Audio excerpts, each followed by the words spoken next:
Happening right now, a chance to soak up Detroit history with your family. The Detroit Historical Museum has some new exhibits that just opened over the weekend, and one of those exhibits is celebrating a big day in Detroit sports. It has been 25 years since the Red Wings brought home the Stanley Cup. That was back in 1997. And since then, of course, those players have become sports legends. 7 Action News reporter Whitney Burney joins us now from the museum with a look at that exhibit and more. Hey, Whitney, I see that Red Wings jersey behind you there. Yes, Jen, that's just one of the very cool things here in this exhibit. As you said, this opened up yesterday, and it's really an ode to not only the 90s era for Red Wings, but really a lot of eras in Red Wings history. I'm joined now by Jeremy Demick from Detroit Historical Museum. Good morning. How are you? Good morning. So tell us a little bit about all of the goods that are in this exhibit. Yeah, for sure. So the exhibit, of course, focuses on that 1997 Stanley Cup team, the 25th anniversary this year.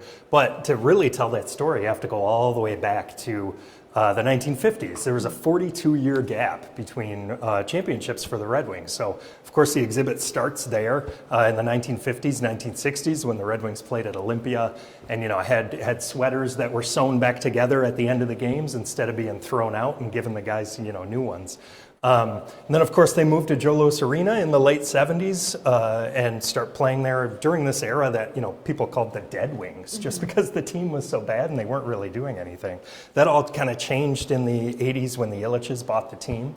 And then we kind of fast forward to, that era that everybody knows and remembers so well, the Red Wings in the late 90s when they were winning Stanley Cups. So to really tell that story, you have to talk about the grind line, of course, Chris Draper, Kirk Maltby, Darren McCarty, Joe Kocur, all those guys. And of course, the Russian Five was another big part of that team. Was really innovative at that time. It seems crazy now to look back and say, but it was the first time 5 Russian players, played together on the ice in the NHL, which is a crazy thing.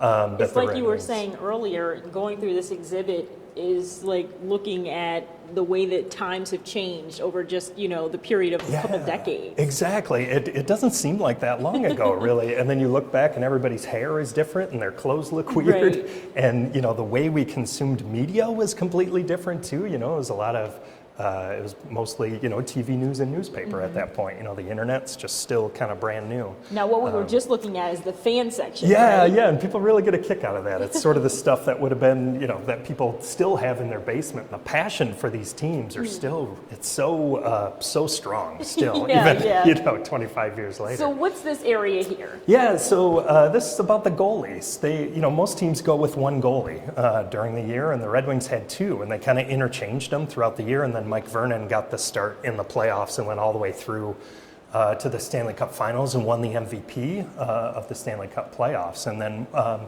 left the next year. Ended up on another team, but it's an interesting goalie setup, at least that year.